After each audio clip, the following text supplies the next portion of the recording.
Hello and welcome to an amazing podcast. This is D, Modi, Cecile, and a new member of the party has joined, the guy who hates all anime, Matt. This is the An Amazing Podcast filmed in front of a live studio manga reader. So, you're reviewing... Shut up. Gosh. That's good. I like that. I know. They don't know who the live manga reader is. It's true. Oh yeah, we didn't establish that. Okay. Yeah. What if it's me, It's the not person me, that hates anime? And we are reviewing Jujutsu Kaisen episode something. What was the number? 15. Boom. Ichigo Bleach season coming out 2020. Sounds good. What do we want? All right. What did you guys think? That was a stream of consciousness. Okay, so just as like starting brief thoughts, I've been waiting for this for so long now. Like, I think probably like pretty much half the season at this point, because ever since it was first mentioned, I was like, oh, we're going to get right into it. But then we had that Junpei arc, which was good. I don't have a problem with it, but I've been waiting for this. Junpei is the... The guy who got turned into the discount Pokemon. Yeah. Exactly. Oh, that guy. Yeah. So, audio peaked too loud there. Go on. Yeah, so, I've been waiting for this for so long, and I'm glad we're finally here. Oh my god! What were you waiting fights. for? Just the Toto. We were all waiting for Toto. Okay. Actually, no, something I want to say really quickly is that the reason I've been waiting for this episode, I knew it was going to happen this episode, but the thing I've been waiting for is a scene specifically called Memories That Didn't Happen. And I think we all know what we're talking about. This was what it was referred to as the manga. And I'm surprised that they didn't like specifically mention it in like subtitles. Mm-hmm. But it's the memory that didn't exist between Toto and Yuji. And I think we should just start off with that. That was the best thing ever. Like, I didn't know that scene was coming up, but for some reason I felt like I was looking forward to it for a long time, and when I saw it, I was just so damn satisfied. I know, right? That scene made Toto probably one of my like top 3 favorite characters in this show. I was actually on the edge of my seat, like when Yuji answered. I had a feeling Toto would like him, but I was on the edge of my seat, like, oh my god, is he gonna like him? Is he not? What's gonna happen? And then he had that whole vision. I was like, oh, this is better than anything I could have ever imagined. Okay, my only critique is I wish Yuji was more of a shonen protagonist, and as soon as like Toto said, we're best friends now, I wish he would have like jumped on that like so hard. It's like, whoa, new best friend. And I really wish, like, I want them to like rip out every single inch of subtlety that was in that scene. Like when Yuji like proclaimed that his type was like Jennifer Lawrence, I wanted that to be a JoJo's moment where he's just like, my type, big butts like Jennifer Lawrence. You have like the giant like here like katakana just flash on the screen, and it's just like that whole like boom moment. Yeah. but here's the thing, I don't think it's that kind of anime. Like, as much as I anticipated like overreactions and like over dramatic scenes from the episode before with like Yuji's surprise to Nobara and Megumi, I thought that it was going to be milked out too, but it wasn't. And that's why I wasn't anticipating much from this one. But I still kind of like how it represented Yuji's personality. Like, even though he's an outgoing and friendly character, he's not like extreme. Not an idiot. Yeah, he's not an extreme idiot, basically. But I do like that his type is tall girls with big butts. So there's that anticipation of like, what's he gonna say? Is he gonna say the tall girls with big butts, or is he gonna like hate them? See, okay. Petition for I like big butts and I cannot lie to be Yuji's insert song.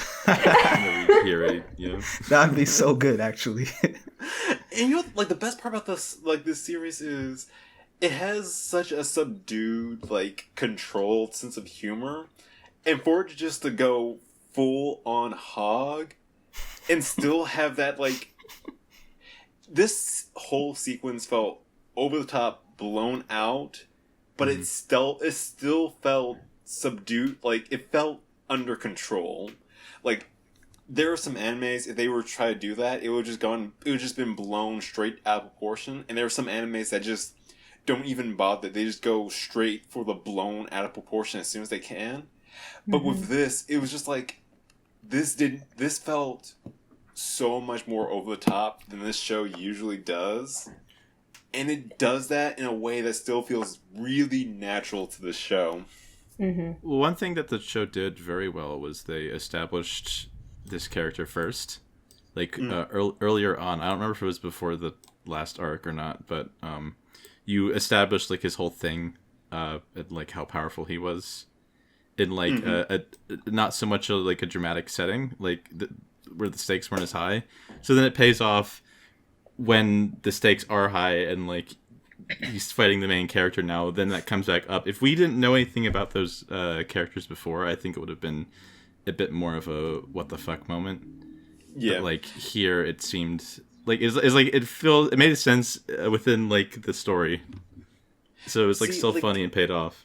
Yeah, sorry, go on. See, and that's the great thing about Jujutsu is the writer of this series is so good at setup and payoff. Like, everything is either a payoff or it's setting something up. Like, for example, the fight with Megumi and Toudou, like, that fight was the setup of Todou's powers and his quirk of, like, wanting to know what someone's type is. And then, like Matt said, we have this moment where we see another payoff for his, like, quirk, and then we get to see how strong he is compared to the main character. Or, like, when we see the main character Yuji fighting him, we know how much danger he's in. Speaking of the setup with the fight between Megumi and Toudou, I think something that I recognized is, like, Megumi's personality is, like, as what we anticipated, very chill and doesn't seem to have, like, much of a grudge or even just a care for anything. And I think since it's so early on in the series, I'm kind of looking forward to his, like, character development, or possibly him being more passionate about, I don't know, saving the world, or, like, being really, like, protecting Yuji or something in the future. But, like, I don't know, what was I gonna say? Megumi, I look forward to future scenes with him. See, I love Megumi because, again, I hate drawing comparisons to Naruto, but I do feel like it's worth noting because it does feel like an evolution of what a person could learn after reading that. But Megumi feels like Sasuke with the without the edge. Not that reference, okay. It's funny because Cecile and I were just saying the same thing yesterday. Like, Megumi is just like a nicer version of Naruto. I forgot it was you, man. Yeah. I feel that way about most of the characters, though. Even the main character, they feel like a lot of other, like, protagonists that I've seen in anime, but I feel like there's enough about him to where, like, it kind of differentiates him from, like, Deku in My Hero. The great thing about Yuji is he feels like a realistic shonen protagonist where he has that eccentric side, but it isn't like over exaggerated to the point of, like, absurdity, like how Deku has, like, his lack of confidence, or how Naruto's, like, the crazy delinquent, or how, like, Asta from Black Clover is a human caps lock.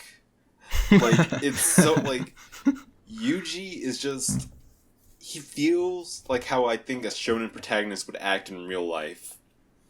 I feel that way about Deku, but that's probably a conversation for another time. My least whoa, don't create any controversial statements here, my guy.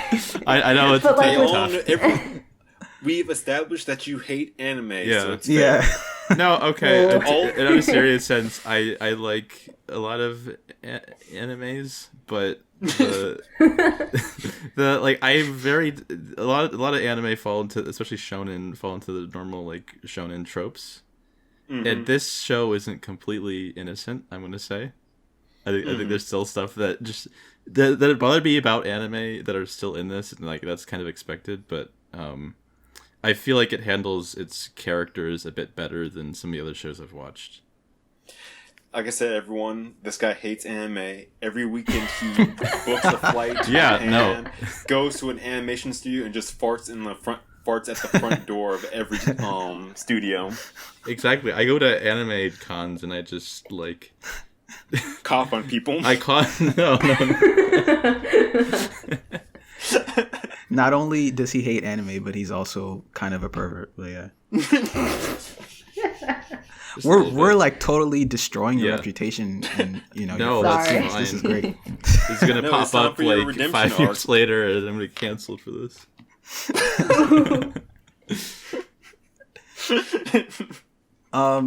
So yeah, to move forward a little bit. So in this episode, we got to see like a lot more about the other characters, especially from the Kyoto characters, like Momo and Miwa. And so what do you think, like, now that we've seen a little bit more, are there any characters that, I know I asked this last week, but like things have changed a little bit. Are there any characters that are standing out more to you now? I'm kind of disappointed that Robot Dude is like nowhere to be seen so far. I like his design and like this whole thing going on.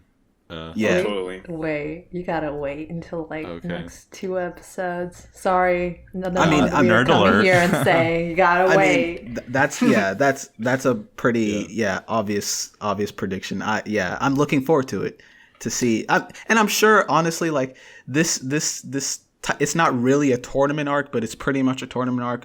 They're pretty much all set up in the way that like you're gonna get to see each and every character in action. And I really hope that we don't come out of this arc not knowing what everyone's power is. Yeah. Especially Todo. Do you guys have any thoughts of... Okay, Todo's power feels his power.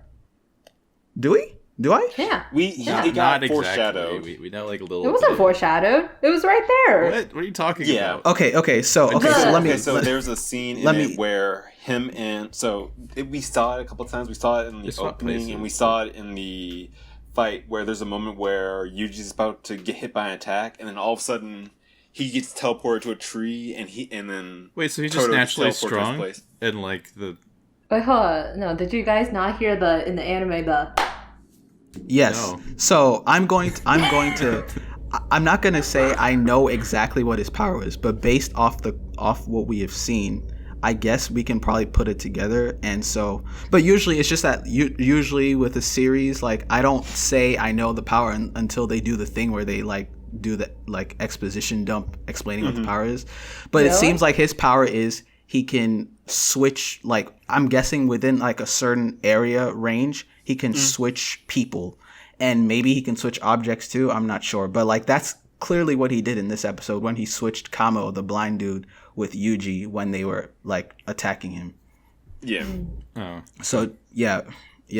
I guess that's what his power is. But I really like that, and maybe there's more to it. I don't know, but this power, it feels kind of like, you know how Gojo's power just feels so godly, like it's just like infiniteness and you just can't even get close to him. This power has that kind of quality to it, in my opinion, and that's why I'm like really interested in it. No, I don't feel like it has like a godly power, but I do think it has a lot of really good potential for like really impressive fight scees. Yes. Because we saw like Mappa flexing really hard with the whole fight choreography and animation in this scene, and it still had. I saw it still had a few issues. The Mahito fight had, where you would have like certain characters just like awkwardly disappearing off screen, but that only happened once. But everything else, like framing, composition, layout, it all looked so good. And also, I just want to say a quick aside to anyone watching this who's a One Piece fan. I know y'all are probably out there. This guy's pretty much just like a buff Law. That's pretty much who he is. But yeah, is he friends with to Goku? Continue on? Yes. Okay, good. He's actually Naruto's brother. The thing with Todo's powers is that I don't like the way they just, I don't know, there's no limitations to it, and I think that if they don't establish that, something I can anticipate a lot of things that could happen that would make the show just like end in one episode, I seriously don't know why it if he has the power to teleport or transfer two objects or two characters, since that's the theory you have right now. Why don't you do that with the curse and some object from space so they can't come back onto Earth? Well, I would think range, usually, because this isn't the first time I've seen a power similar to this. Like I said, I've seen something very similar to this in One Piece, and usually when there's a power like this, whenever there's some sort of power that you attack from a distance, there's usually a range, right? So I would assume he probably has a range of a certain meters where you can use it. He probably has there's probably certain criteria and stipulations where he can and can't use the power, Okay, but then if you can't go up 1 million meters, then you could go down 50 meters and he'll still be touching he'll be stuck on that ground or something. Yeah, but I would imagine it to be much smaller than something like 50 meters. Yeah. I would imagine just maybe a couple meters, something like that. Wait, can he just teleport though, or does he have to trade places with someone? Trade. Well, so in this episode, maybe, I don't know, I'm misinterpreting it, but in this episode, didn't he make not the blind guy, his eyes are just closed, Kamo guy. Yeah. It's a trade. He made Kamo and Yuji trade places, from what I saw. So, yeah. Because, I'm still honestly picturing him, holding a rock, throwing it, 50 feet, a mile into the air, and then just having his opponent switch places with the rock. Mm-hmm. Well, I mean, but that's just such a huge range. I don't think the range is that big. Yeah. True. Can he even do it with inanimate objects though? I don't know anything. Oh, but we can't spoil anything. Yeah, we don't know. Because if you can't do it with inanimate objects, and you need two living beings or something with auras, however the fuck they'll explain it. There might be that kind of restriction in it, so you can't just throw a stick into a volcano and have someone trade places with it. Yeah. See real quick, Cecilia, I appreciate that. Because, I appreciate your, honorableness as a manga reader. Because if I was in your position, I would be spewing so much BS right now. I would have been man, that scene when, Gojo went Ultra Instinct and fought the Mecha Curse, and he summoned, Mount Fuji as a Buster Sword was so crazy. I mean, I am tempted to do that, but I do have morals.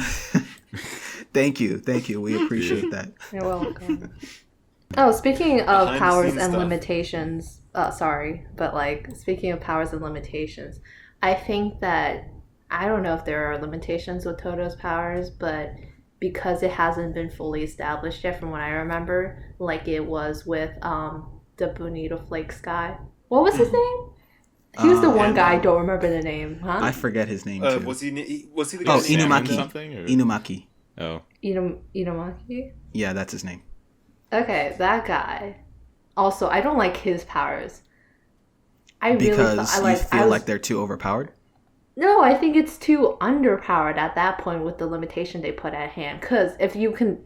Why doesn't he just answer with a simple yes or no? They could reflect their questions into something that's just a simplified answer that doesn't give a command or anything, but you just respond with a yes or no to portray an idea instead of sushi or nigiri making words. That doesn't give much of a personality though. Yes, I agree with that, because the whole I was saying this before, that the whole him speaking in sushi terms does not make any sense.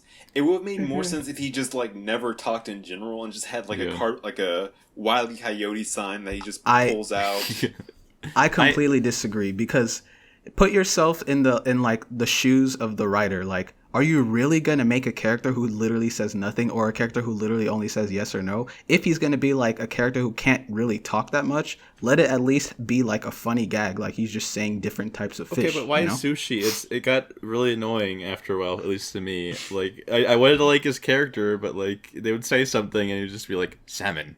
What? Yeah, and I don't think the voice actor did his character much justice, especially during the gag scene a couple episodes ago where Nobara was looking for her skirt, And then, like, she karate chopped his head, and then he just said something like "bonito flakes" and then just laid down. And I'm just like, that was such a lame voice acting. From you saying that, I'm just imagining like the audition, like for this character, like all the people coming in and saying "bonito flakes" like in different ways, trying to be the most interesting person to say "bonito flakes." Like,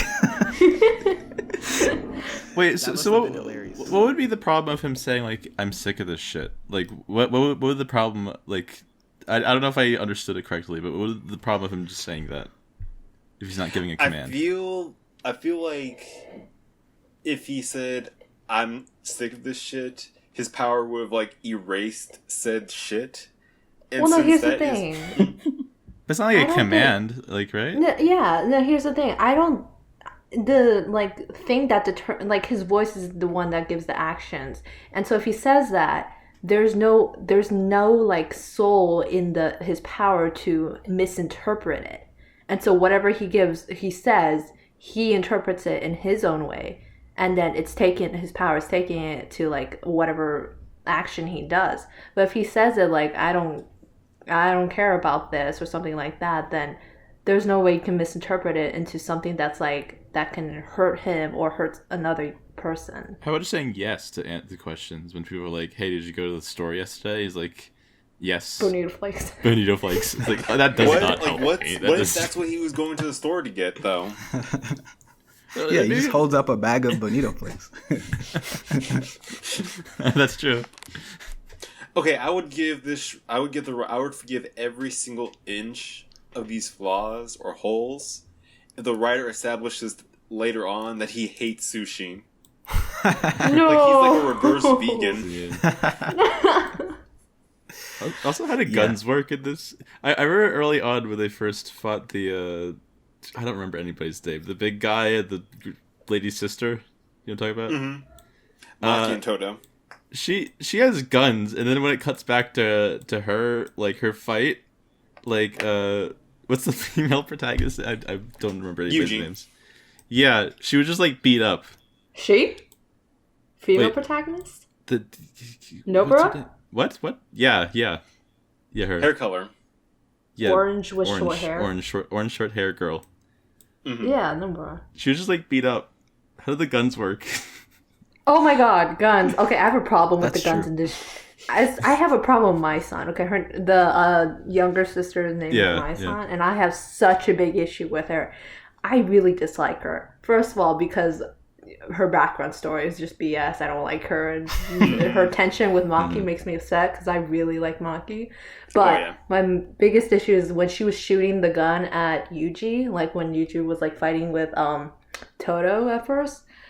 I was just like, if you're trying to be like a jujutsu sorcerer and like you already have problems with your oldest sibling and you're like trying to be better than your oldest sibling, can you like not miss? Like, are you kidding me? She shot like 6 bullets and she missed all of them. Not one of them were even close to him. I'm like, you can't even hold a gun? Are you forgetting that? I would love it if like her sister, she legit needed to wear glasses, not to see curses, but just for like basic seeing. She had too much of an ego to like wear them. There were like 2 sets of glasses. Like that's her arc. Like she uses guns, but she's terrible at long range combat. That's good. Who knows? That might actually end up happening. What do you guys? Oh, sorry, go on. What do you guys think about Momo? I know she was really insignificant, but I just wanted to mention her because I thought she was really cool. Like she's chill and she's laid back and like. Momo's blue-haired Who's girl, Momo? right? The witch. She's the witch girl. Oh, okay. Oh, I hate her. Why do you hate her? God, she's annoying. Sorry. She's the least annoying one. She's the least annoying. No. Because she's just like sitting there minding her own business, just like trying to, trying to get through the day, like she's chill, Oh no. They were all they explained this in the episode, but they were all so willing to like kill this guy.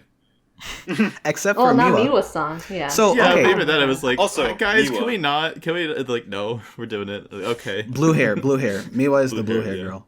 Yeah. Okay. I love she her. is best girl easily. No. Yes. But she's second best girl. Are you jealous? We'll meet in the middle. At this point, I like all of them. Jealous of the blue girl? No, my favorite girl. No, shut up. No, I'm not jealous of her for that reason. I know what you're talking about. No, that is not the reason. No, I'm saying the reason she's second best girl, not first, is because Maki is. I love her. I love Maki's voice actor, first of all. She has such a strong personality. You learn more about her in the future and probably the next 2 episodes too. And I love her background, even though she's from the same family as Mai. But I also love her technique with her spear. Oh my god, she's so cool.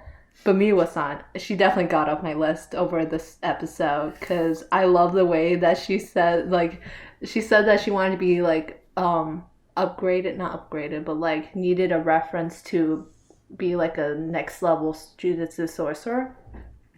I love that her reason is because of money and that she was poor. And I love how apparently the Japanese sub literally describes poor as bimbo. Bimbo, yeah. Dang. I love that. I was sobbing. I was dying. And I honestly love her because she's just a relatable character in multiple ways. That's exactly just a the bimbo point. trying to care for her siblings. Yeah. And that's what I like about her, because, like, A, she has a cool power, B, she uses katanas, which are, like, the coolest weapon ever. Absolutely. And C, like, I like how she's, like, such a relatable character that, like, of all of them, I feel like she's the only person I could probably, like, stand being in the same room with. So, Toudou being a close second. So this is, I have a lot to say about Miwa specifically for that reason, because characters like her are really, really, really important in series like these where all the characters are so over the top. You always need a character who's just like a normal person. Like, she's just poor. She just wants to advance to help her brothers. You know, she's also nice. She doesn't actually want to kill Yuji, but she has to because she just has her own motivations. You know, she's just a normal person. And yeah, and also something I noticed was that there's kind of a contrast, and it's actually kind of interesting, Cecile, that your top 2 favorite characters are like really different, because Maki, there's a contrast in this episode when Maki finds out that Yuji is going to is being attacked and they're going to try to kill him. I was actually a little bit surprised, right? I thought she would still, like, you know, have her eyes on the prize on exercising the curse, but she's like, what's the point? Like, there's no point in winning or losing if your friend dies, you know, like, and then contrast that with, like, you know, so that's like, I like that a lot about her. But that's also like a very typical thing in, you know, shonen series, characters with strong morals, you know, and I love that. But then you contrast that with Miwa, who's just like, yeah, I mean, you know, I'm poor, gotta make money, gotta get promoted. It is what it is. I don't want to do it, but I gotta do it, you know. Plus, she isn't, like, I do appreciate that she did it when she had to, but if it was just, like, the kind of situation where, okay, we're all scattered, we don't have to do that, she's, like, perfectly fine with that. Yeah. Yeah, I agree. One issue I did have with this, kind of just, this is a decision that the series decided to make, was I did like the fact that they separated the main cast so that they let Pink Hair, I know it's bad, I haven't memorized how to say his name yet, do his own thing. But yeah. I don't feel like I got enough of a connection between the three main cast members to really be excited about reuniting. That's true. That's true, actually. I think if there's anything so far that the series, like, the area that the series could have improved most in these first 15 episodes is probably spending a little more time building up the relationship between the 3 main characters who are friends outside of that, like, one small mission. Like, I'm going to make another Naruto reference. The very first, like, important arc in Naruto was pretty much, the purpose was just for that, just to really build up the bond between the 3 main characters. And after that, it's like, after that, then you can really start the real story, you know? But, yeah. Although, to be super fair, their reaction to him coming back kind of made sense. Like, they literally just became friends, and he died. Like, that isn't, like, a whole huge soul-shattering moment. That's a thing that makes you sad. Well, it kind of does stick with you, but it doesn't, like, shape your character that much. And the fact that he made the return, came back, that's like, holy crap, I thought you were dead. Like, wow. It isn't like... they never were established... Like, I feel like we were never supposed to see their relationship as, like, oh, we're family, we're so close, we're like siblings. I feel like their relationship was not built like that, nor did it have the intention of being built like that. But wait, sorry, do you want to go first? It's okay. Oh, do you want to go? Okay. Well, my point is that I feel like they wasted the whole main protagonist dying and other characters having to deal with it. Like, what you said made sense, and you're right. The reactions make sense, but like, I don't know. I feel like they pulled the main protagonist dies card way too early in the series, where they only had like 2 missions with each other. Yes, and one of them was getting their like ass whipped. So yeah, them being kind of indifferent to slightly sad makes sense, but it just kind of loses like a lot of emotional potential that you could have. Like, I don't know if I'm allowed to reference a non-anime thing, but in Avatar: The Last Airbender, can I spoil that? Modi's been triggered. Avatar is always welcome anywhere that I'm around. Okay. So please go ahead. Yeah, it's my favorite anime. Anyways, spoilers. I mean, I think Avatar is anime. Oh no, it's the most controversial thing. So good we don't have that many viewers, because you guys just turned our, if we had like a solid viewer base, you just turned our freaking comment zone into a freaking Australian wildfire zone. I will die on that hill. Avatar is anime. But anyway, go ahead. Yeah, in Avatar, they like, there's that scene at the end of, was it the 2nd season? I think, where Aang, spoilers, almost dies, and like we get to see, like, it like changes the whole dynamic of the show after that. But like here, it just feels like they should have waited to do that a little bit, and then it would have been a little bit stronger with what happened. Although I did like enjoy some of the stuff that came out of it. But here's the thing, though, I don't think this manga has the luxury of waiting that long in order to develop the relationships and kill off the main character, because we already know that the main character is most likely going to have some close to that sequence with being the vessel of Sukuna. But the thing I'm more upset about, rather than like the earlier death, is definitely the way that anime in this like next few arcs, from what I remember, pushing Nobara and Megumi off until like one of the major fights or scenes. But in this episode, you could definitely see like Nobara being used as like more of a comedic feature, and like a feature, more than like an actual character who was best friend or like close friends with the main protagonist. And then Megumi, we also see him just being, I don't know, cast off more than he should have. In the episode they introduced her, and I liked the dynamic between the 3 that was starting to blossom, but then it never really happened there. And then now it feels like, like the orange-haired girl is just kind of like one of the side characters, and I feel like she has, I don't know for sure, but I feel like she has just as many or like less like speaking lines compared to the other characters, and especially less of a role to play. So what I would say about that is, I agree with you to an extent, but like, okay, I think that would kind of dampen this arc if there was more focus placed on those 3 characters, because I feel like the whole purpose of this arc in terms of the overall story, like a big purpose of this arc is just to introduce all those other characters. So I think if in this arc itself they're not like at the forefront so much, I don't think that's such a big deal. No, I think what they should have done in this arc, I don't know if they were gonna do it, but I like the way that they separated the characters off into specific groups with a balance between main character like attention and like side character attention. Like the way they put Toudou and Yuji together, and then you're gonna obviously recognize that they're gonna have some kind of like teaching kind of experience around next episode, with like recognizing what could be fixed with the divergent fist and something like that. But I kind of wish that they were going to do more with Nobara and Megumi, see them grow as characters, especially with like, I don't know, cursed power. They could do something more with that, or like developing their I don't know, personalities or something more like that, or learning more about their background.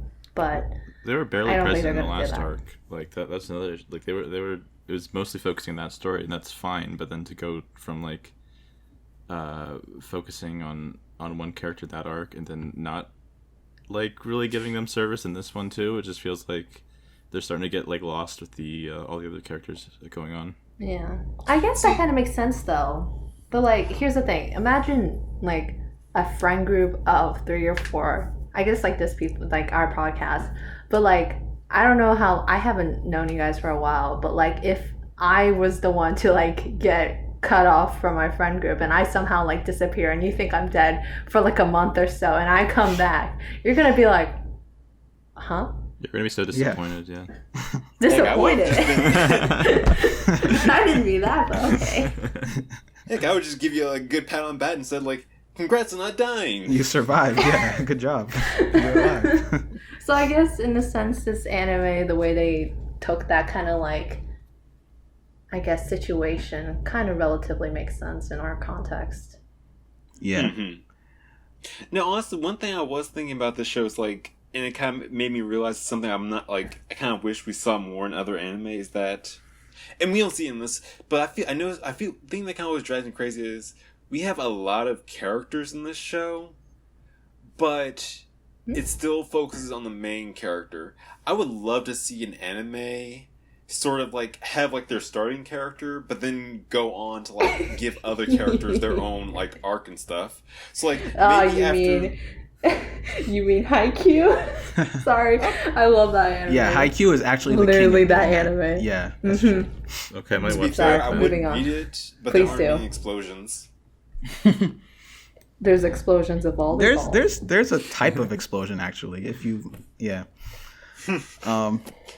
one thing I wanted to mention, I don't know if you guys will care about this, but I just have to talk about it because of like the big shonen fan in me. Like this is my second favorite part of the episode, and it was when like they were showing the meeting before the fight actually started, and Maki was like, yeah, Yuji, we're just gonna send you to fight Toudou. Just hold him off, you don't have to actually try to win. He was like, okay, I'll do it, but I'm gonna win. Oh my god, I love that. Inject part. That into my veins. That's what I want.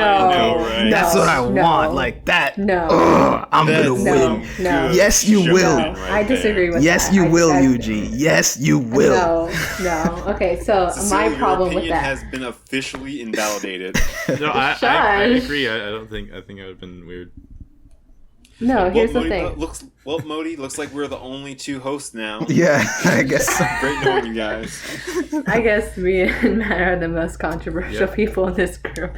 But here's the thing. The reason I'm going to say no to that is because when I saw that scene, I realized something. And it's the big-eyed, like, mic drop face that is being used, right? And that's a either yes or no to many people. So for you guys, it's a yes, and you guys sound like you want it tattooed on your face for some reason. Yes. I want that to be my face. But for like, I don't know, it's been overused, and I don't like the way that they just big-eyed Yuji. And I'm like, he's more handsome than that. You can do better than that. Wait, that was your problem with it? And also, I don't know. Actually, now I'm thinking about it, I don't know if I would have preferred some kind of like downcasted shadow on his face to make it more dramatic. I don't know if I would have preferred that because it's not a dark scene. Cecile, but I don't think it should. Cecile, nobody cares about what the scene looked like. It's just about what he said. That's all it is. He's not. And here's the thing. I don't think he's had that much of a power boost working under Gojo and Nanami for him to be that confident. I really don't think he is really to be that. But that's exactly one big thing, Cecile. One he's essential thing. He's a protagonist. Yeah. No, he's a shonen protagonist. Yes, and no, that's actually true. Like, he says it as a joke, but that's exactly it, Cecile. He did not say it as a joke. No, I'm saying D is saying that as a joke because because that's exactly what I like about it. The pure, baseless confidence. That's what I like. That's what I want to see. And I think that's just the core of it. And like, without it, it just doesn't hit the same. It doesn't hit the same. See, so yeah. Although I can understand where Cecile's coming from, because not gonna lie, it could if they went full over the top JoJo's with it, have him strike the really cool badass ready pose, had like the hero, like the katakana like flash on his like beneath his face, have like the insert action move music start rising and then switch like quickly cut into like the fight, then that would have been nice. I mean, then that would have just been JoJo. New Groove meme face nice. That would have just been JoJo at that point. He's confident, but I don't know if he's that pretty confident, much D's prescription to anything that he doesn't like is just, it should just be JoJo. Like, why is it not JoJo? And explosions.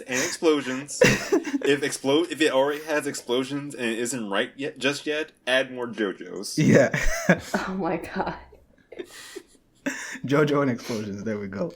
Well, no. Here's the thing. Like, okay, so with that scene, no, it's okay. If you're gonna continue, I'm gonna go into something else. But go ahead. I was just gonna say, like, my prescription list is basically first it's explosions, second is JoJo's, and then third is giant robots. If you add all three of those to your manga and it still doesn't work, you need to quit writing. That's the holy trinity. That's the holy trinity of fiction right there. So what were you gonna say, Cecile? I was gonna say, like, something that could have added to the scene that really should have been there is much more intense, like, background music. Speaking of background music, right? Because I've been paying attention to the, like, sound effects and that more often this episode. I'm not impressed. Not gonna lie. Huh. I'd have to watch it again. I didn't really pay attention to sound effects.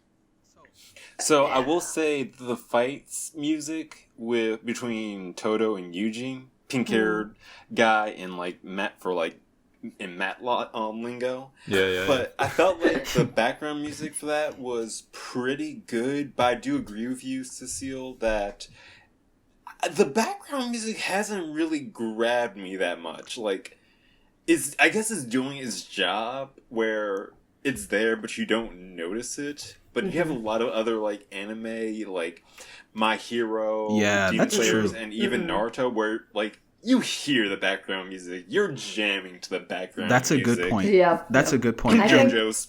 What I'll say is that you're right. I didn't even realize that, but like background music, like the OST actually plays a really big part in like a lot of series, like, especially in building up hype, right?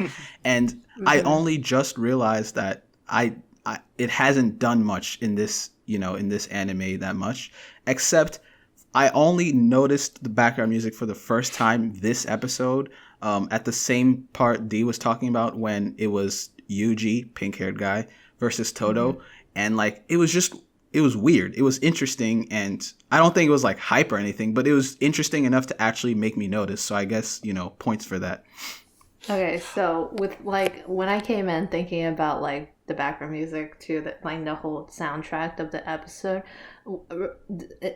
as a point of reference, I was thinking more on the scale of like Devilman Crybaby OST and Promised Neverland. Oh, wow. And Demon Slayer. I came in with those expectations. Yeah. Should I have? Nah, fam. I mean, no, I don't see why not. I don't see why not, because I would put, in terms of quality, I would put Jujutsu Kaisen in the same tier as a lot of shows with great, OSTs. So I don't think it's unfair. Okay, let me just flip the switch real quick, and this might get some more hate in our comments, but we're neck deep in hate right now from this one, so might as well screw it.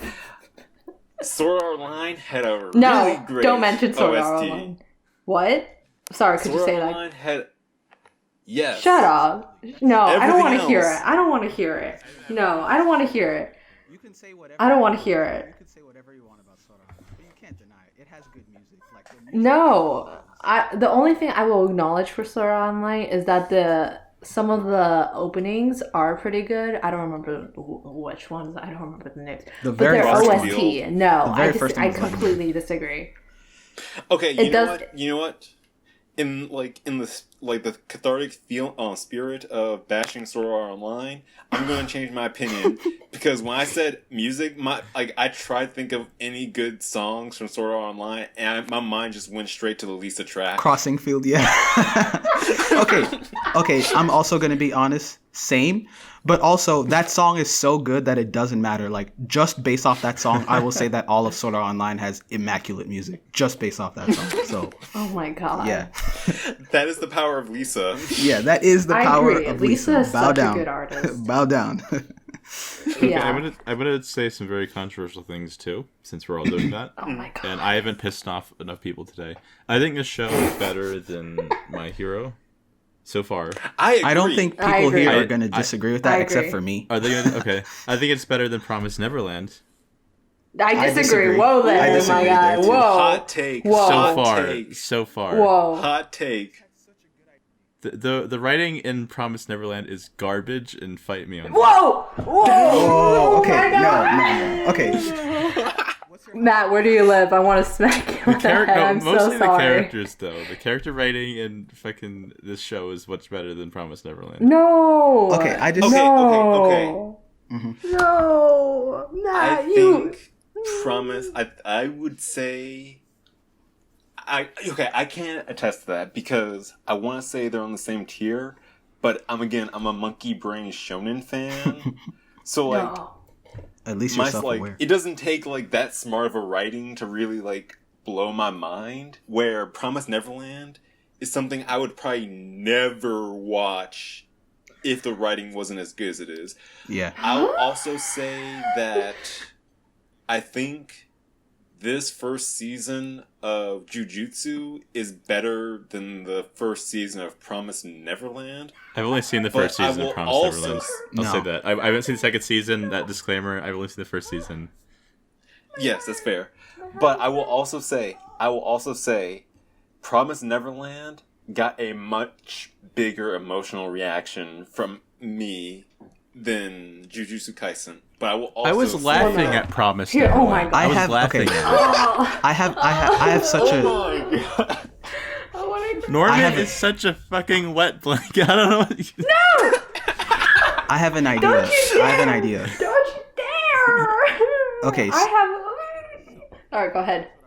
All right. So, yeah, why don't you go into what you didn't like about the previous Okay, arc? so for this show, Jujutsu Kaisen, I really like it, but at the same time, I don't think it's perfect. I think it's got a lot of flaws going on, and I'm also kind of worried for its future. I hope they don't like drag on this drama for like one drama for like too long. What drama? But Which drama? No, I'm saying I hope they don't make like this into freaking 15 seasons trying to get the fingers. Is what I'm saying. Oh, I mean, okay. Actually, this is. I can Fair probably point.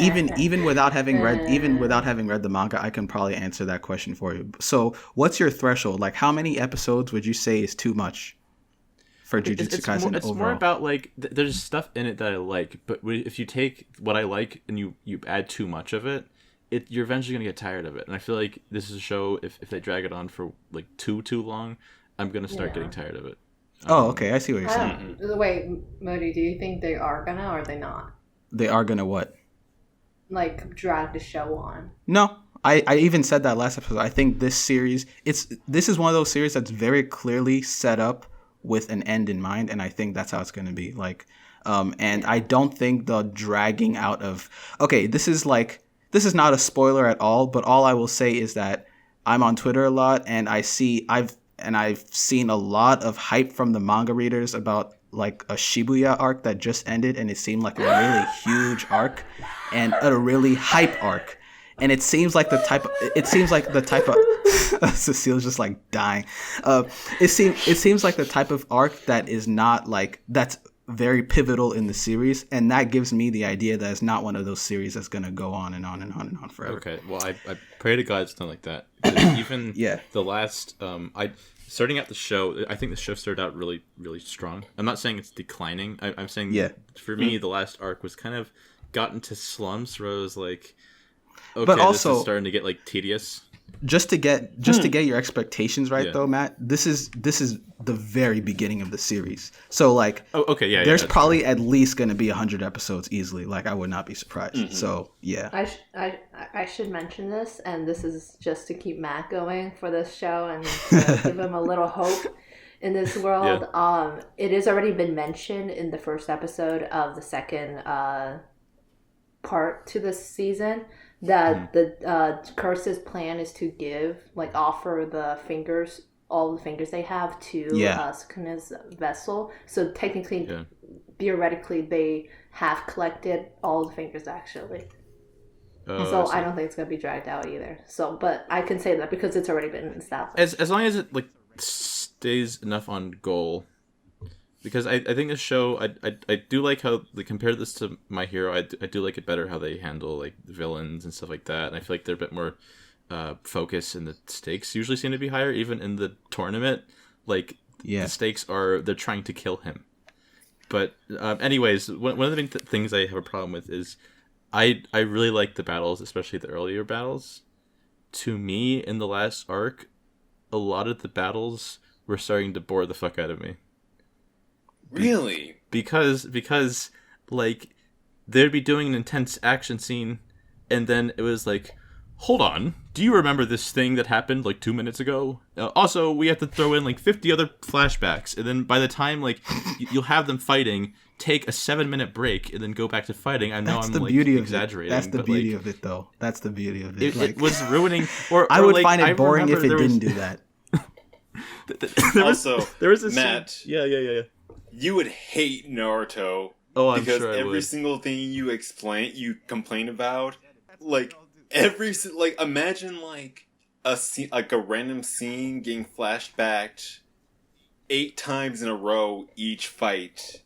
Imagine 3 episodes, every episode having a flashback to the previous arc. That's what Naruto is. I actually find an example of it, but there was a flashback that was so useless and just took up time. I'm why did you even leave that in there? I'm to take up time. I think the flashbacks. You said it was useless, but I'm guessing I don't know which specific one you're talking about. But usually the flashbacks are there to just give emotional weight to the fight. Otherwise, it's just two people just throwing hands. No, sometimes I think they're acceptable. I think even in the last episode, this is a bit different. But the scene where they're fighting and then Tojo just completely has this fantasy in the middle of it. I think that was a very funny use of a cutaway. The flash, yeah. It wasn't a flashback, but it's still the same concept because it was a comedic moment under. I don't think a really no. Serious I don't character. I don't think it's the same concept as a flashback at all. I think that's a funny gag. Oh, okay. The whole cutting away from the battle is what I'm saying. That's what annoys me. So what we'll say is, technically, it was a flashback, but it was a flashback to a non-canonical event. Yeah. Yeah. No, but I'm just saying that's a cutaway that works because it's a comedic, moment. I also don't like how they do the whole thing where it's an event will happen, right? And then you're like, oh shit, if an event happened, they came here and they got something like that will happen. And then it'll be by the way, here's how this happened. Right after it happened. And sometimes it's effective, but sometimes it's I don't need you to do that. I wish I had specific examples. Next time I'll write them down. But but most of the time I didn't have a problem with them, especially early on, and even in this arc that we just watched. It was just last arc, it was just too much. And consider you had a 3-parter fight. Yeah. Also keep in mind I was binging this. I was watching them back to back, and this was late into my binge. Also, I didn't get the account until after that arc, so I had to watch ads every time, and my internet kept on buffering. So I just it was that very well could have had a bad day. Into it. That could have factored into it, but I'm just saying it's just that's a thing that anime does, and I'm not gonna necessarily blame the show because from what I've seen, most shonen anime does this. Yeah, that I hate. It feels like I'm a baby. They're treating me like a baby. Do you know why this character is feeling sad? Here's why this character is feeling sad. It's you don't need to tell me. So okay, I just... All right. To counter that though. Yeah. Animation is expensive. That I also get that. Putting over bloom filter. I also get that. Super effective. But also, I think it's also a good idea to consider the fact that, especially with a series like this, it's adapted off of a manga.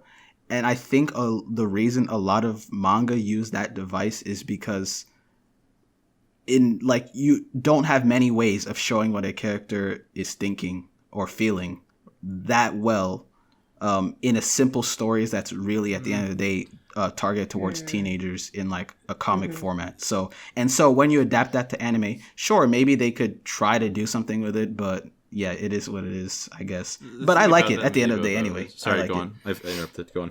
No, go ahead. I'm done. The thing about that, it is a different format. I think those things do convey well in a written form, which is maybe if I read more mangas. Manga? I would. Oh my god, that's so cringe. Oh my god. Maybe if I read more of the manga, more magna, I would like appreciate it better. But I do not think it at all translates well to a show where you're in the middle of like an intense battle, and then you cut like a really well done battle, I might say. But then you like cut away to something I saw like a minute ago. Whereas when you're reading it, you're usually taking your time more, and that cutaway might be like more reasonable to do. But in general, when you're adapting something to, you could adapt it one to one and like from word to word. But when you usually change your visual format, you want to change it up a bit. I don't like how Shonen just throws it in there. The other thing about it is as well that I'm not sure if Jujutsu is like a monthly or weekly series. Weekly. But like excessive. Okay, well then yeah, there's no excuse for the flashbacks, because if you're like doing a monthly series, then I could totally see like the flashbacks being used real quick to sort of like reestablish certain events. But some of these are in the episode. They're like in the episode where it happens. As someone with a very, very ridiculously short memory, I actually do find them useful. But I'm probably alone on it. I think, as someone who really appreciates like writing techniques and especially using those kind of flashbacks, when it comes to writing, especially with manga, I think I'm going to cut to what Modi's already said. But like, it's, what was I going to say? But like, the flashback, I'm not sure if it's a flashback more per se, but like the use of action more than words is much better in written form than in animated form, because it takes less time, and also because it's a technique. It's literally, because sometimes you just get too much words and you don't get enough emotion portrayed through the words, and you need actions to do it. And oftentimes those actions will either refer to a previous action or a current action. And when it comes translated to anime, they have voiceovers, and oftentimes they have narration, and that's a better device when it comes to animated or serialized. Oh my god, I can't speak, like episodes and stuff like that, and that's much better in anime form. Narration, the voice acting, that's much more used in that rather than having like actions only. And that's what I'm gonna say, that like in animes, I think the reason they use flashbacks but not so well is because of that like issue, like translation issue. I guess that oftentimes it's just translation issues. I really wish animes didn't include that much flashbacks. Like I really wish that they just sometimes didn't stick to the manga, because there are some things where things in the manga isn't necessarily important to the plot, but it's just a technique a writer does. I don't know if that made sense. Well, flashbacks also, aren't real quick inherently tangent. Go on. Yeah. I know this is a real quick thing. I just read online that apparently Jujutsu is outselling Demon Slayer. Nice. Wow, that's actually pretty huge considering the run that Demon Slayer has been on. Is it just like for this week? Because then that's like okay, or like is it just for this month? I think it's just. It looks like it's just for like the month. Oh, but that's still really. I mean, nice. That's still really impressive. That's huge. That is huge. Jujutsu Kaisen is. Yeah, like I told you earlier, like a couple of days ago, that at the point where it's at in the manga, volume 15, it has now sold more than Naruto had sold at volume 15, which to me, I'm surprised. I mean, I love Jujutsu Kaisen, but we've talked about this before, but that just shows how much people love this series, and it's for good reason, because this series is great. Yeah. Sorry. I think it's more because of like the time era we're in, where recently it's just been kids our generation is much more focused on anime than it was back in like 2000 something or 1990 something. I mean, I'm not so sure about that. I think maybe if you're talking about the West, that's true, but like these numbers, like in terms of volume sales, I think they're pretty much just Japan, and I don't think that's changed that much in Japan. Like I could be wrong though, I don't know much about it, but I would assume like they've always been manga readers over I there. can see your point. Yeah. Okay, so is there anything else that you guys wanted to talk about? I want to talk about the post-credit scene because that's like mandatory. Oh my god. Okay, can I? Preferences? No. Can the preferences. We already did that. So, I mean, did, yeah. honestly speaking, I really just wanted to get. I don't know if D and Matt, you guys have any opinions on it, but I just want, because Cecile was fangirling so hard last week over Gojo. And she also said she identifies with Miwa, so like this is just made for her. So like, what do you think? No. Yeah, didn't you say that last Say week? that? You said it like. No. Okay, all right. So what did you think about it then? By the way, I just want to say I really like Gojo. Real quick. Just want to say, Yeah, everyone likes good. Gojo. Yes, Everyone does. Yeah. Who does? Yes, like. No, like, if you do not like Gojo, and this might be a bit of a stretch, I don't consider you a human. I agree. 100%. That's how I feel about 200% anyone who doesn't agree. like Naruto. Exactly. All right. But, Yeah. I will say I really enjoyed it, and I think moments like these little after credit scenes, this was the perfect after credit scene for a number of reasons. The first one was, it's a nice callback to like Todo's quirk. It's a really interesting way to establish and flesh out characters in like a really quick sort of whatchamacallit, blurb. Like you learn a lot, like for characters like Momo who we didn't really get to see that much of. We got like a really interesting, slightly thirsty look into her personality. Slightly thirsty. And I do like it because again, it's entertaining, it's a callback, it fleshes out the characters, and again, I am kind of disappointed on how they handled Gojo in this. Yes. I really wanted him to be more say the same thing as Yuji, where he's just like, he doesn't even hesitate. He's just like, big butts and Jennifer Lawrence. Oh no, that's not what I wanted. That's not what I wanted. But I felt like his answer was just way too normal for what he was how he usually is. I agree. But I thought his answer was like a kind of trick/joke. I thought he was like saying that description and he meant Utahime. And I was like, oh, that's clever. You're making her think about it, but it's her. But it wasn't. It was Miwa, which is like, oh, okay, all right. Miwa. That's boring. Yeah. No! Okay, so actually, let us know what you think, Cecile. Okay, so can I not talk about Gojo for like a couple seconds? I want to talk about the other characters really quickly. First of all, up to you. What was her name? Momo. Oh my god, I didn't like her at first, just in general, but this scene really made me think differently. When she said like anyone who's a Sebastian stan, I didn't even look at the picture. My first thing that I thought of was Sebastian from Black Butler. I'm like, you got my. Oh, I haven't seen Black. I don't know who Sebastian was. I was like, okay. Oh my god, is he the butler? Is that Yeah, Sebastian. Oh my god, I started fangirling. Real quick, writer of Jujutsu Kaisen is easily the most cultured mangaka since Hihiko Araki. I'm just putting that out right there. Maybe even more cultured. Just saying. Gintama. You haven't experienced Gintama. Gintama is like Gintama enough. Crushes everyone in terms of being cultured easily.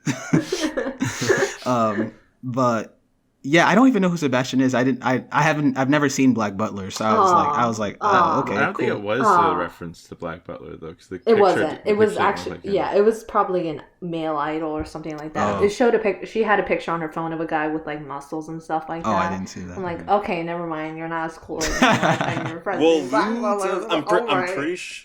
I'm pretty sure there are Sebastian Lutes out there. I haven't checked DeviantArt recently, but I'm pretty sure they're out there. Yeah. There definitely are. If it's Black Butler, it lives on DeviantArt, yeah. No, because I'm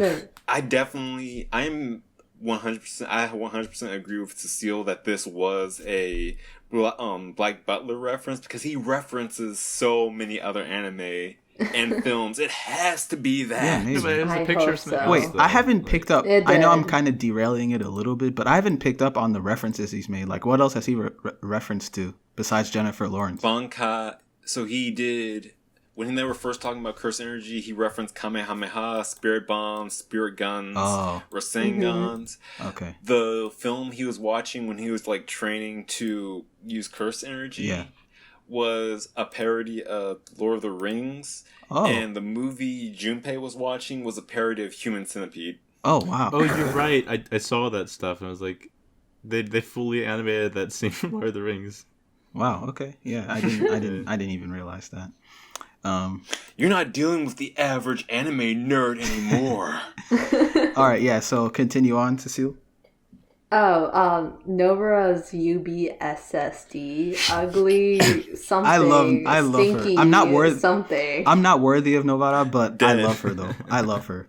Oh my god, she is just so relatable as a character when it comes to preferences. Like, honestly, I'm so sorry. Again, I mentioned last week, I am very shallow as a human being, and so what she said definitely matched my taste. I'm like, absolutely. Yeah. Okay, you know what? Top best girls: Miwa, Nobaru, Gojo. Yeah, easily. He counts as best boy too. He counts as best everything. Oh my god, Gojo in a skirt. Can we count Panda? Yes, Panda's number one. No, I love Panda, even if he's an exposition. Panda's number 2. Okay. It's Gojo, Panda, and then Toudou. Yeah. That's easy. Wait, you're right. Best boy or best girl? Actually, no. Best boy. It's best human. Best general. She's not even human. Yeah. Panda's powers. Did they say? From the opening, you're gonna find out very soon. Very soon. Don't worry. From the opening, it looks like he has like some sort of like werewolf-like transformation. I'm so excited for that, or like King Kong or whatever. I don't know, but I'm so excited to see that. Yeah. So was that it for you, Cecile? Did you have anyone else you want to talk about? Not really, but Maki is so cool. Oh, okay. Sorry. When she said like someone stronger than her, I was just like, I like that. I like that. But here's the thing, I can't do a push-up. I can't do a push-up. I haven't done a push-up since elementary school, and even during the ones in elementary school, it was like the one where you're on your knees and it's like barely like 90 degrees on your elbow. Yeah, I haven't done a single push-up in my entire life, and when she says someone stronger than her, I'm like, that's also funny because I feel like everyone is stronger than Maki, but I haven't seen her fight yet, so we'll see. No.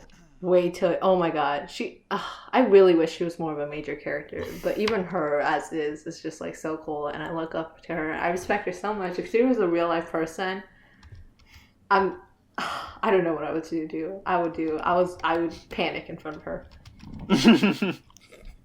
All right. She's like the female Gojo. Sorry. Yeah, I wouldn't say that. I mean, I don't think anyone can be any version of Gojo because Gojo is Gojo. Yeah, I agree. Gojo is the female Gojo, madam. Exactly, because he's infinite. He can be anything. I would say something off topic real quick, but the one thing that really elevates the show, I really like the main villain, the sorcerer that lives inside of him. Oh, especially the you should have been here last in the week, prison, man. And he switches to him, and like he's just like totally powerful. Just has this aura of like he could fucking kill you. Yeah. I don't know. I just really like his presence in the show, and I feel like he's a great villain. Villain. That's what I really love about the writing for this, because they were like, the writer literally made the two most powerful characters in this show the most likable. Yeah, that's true, and that's good. Yeah. That's good. It's not always like that. Really good. Okay, so yeah, do you guys have any other points you want to hit on? Combined with the main character is a good idea. Yeah, no, probably not. All right, so yeah, Cecile, D, you guys have anything else you want to say? No, but I'm thinking of paying attention more to the OST in the future. Yeah, same. I think where it goes. Yeah, I think I will too. Because people always like. You said it, yeah. Everyone knows You Say Run, right, from My Hero, and that's just like iconic. You know what I mean? But yeah, okay. So I want to end this episode review off by saying to all of you beautiful people watching, you are all My besto friendos. Oh my god. Please unsubscribe. Please don't Leave. unsubscribe. We hate anime, all four of us. We hate this show. And okay, like we want you to dislike this video as much as you can. Like, just real talk right now. Cecile and Matt just broke into our studio. Like, we were at gunpoint, and we're just honestly way too polite to ask them to leave. So we're just as big a victims as you are. Well, that's funny because you have guns to our heads, and you are handing us all of our scripts to say this stuff because this is what you actually believe in. But you just want to look good with your audience by having us elevate you. Sir, this is what's called a writer's room Mexican standoff. We each have a gun in one hand, pointed to the other person's head, and we're just passing along scripts. Oh my god, D just made a really offensive gesture to me. I can't even describe it. It's so offensive. By the way, I should mention that none of us are. I should mention that none of us are wearing masks. We're coughing on one another. We're not using any hand sanitizer. We are literally sharing a hookah pipe right now. But like seriously, we're check staying my YouTube safe, channel. Check my Twitch channel at ninja.twitch.com. I stream Fortnite there. Hey Ninja, why aren't any of your fans watching? What's going on, bro? I don't want them to know I like anime. Oh, okay. But you don't. I mean, your name Ninja, but all right, cool. Yeah. Matt's the local he's literally a tsundere towards anime. Exactly. Yeah. Yeah, actually, I would say that too. Yeah. I would say that. God, I feel like you, my hero. Baka. Yeah, how's that? Okay, so so that's it. That's been our review of Jujutsu Kaisen episode 15. Thanks again for watching. How would you all rate it? Oh yeah, I forgot. Oh yeah. 10 out of 10. I would rate, of course. Of course. Okay, you know what? I when an actual 10 out of 10 episode comes around, Cecile, you better give it a 15 or something because your reviews, your scores don't mean anything. Your scores don't mean anything if they don't. If it's not a 10 out of 10, it doesn't mean the fact that Gojo appeared, obviously it's a 10 out of 10. What am I thinking? The only episode that doesn't have Gojo is the one I will not review as 1 out of 10. Oh wow, so it's not even a 9. It's it's either a 10 with Gojo or no Gojo, and it's nothing. I thought you were just gonna review bomb it. All right, and Matt. So, it'd probably be more useful ranking arcs, but I'll rank this episode anyways. I think it's pretty good and definitely got me back on track since I didn't really like the last arc too much. It got me back in the groove of things, although I don't think it's better than some of the earlier stuff, but it's still good. Mm-hmm. So do you have a number rating or no? I don't know. 7 you don't have to have one if you don't want to. Did you say 10 out of 10? I said 7 out of 10. I don't know. Gojo appeared, so that makes sense. I would give it probably a 7 to 7.5. What about you, D? Wow, I think this is this is probably my favorite episode so far. Actually, I'm gonna have to rate it a 9.8, 9.5. Wow.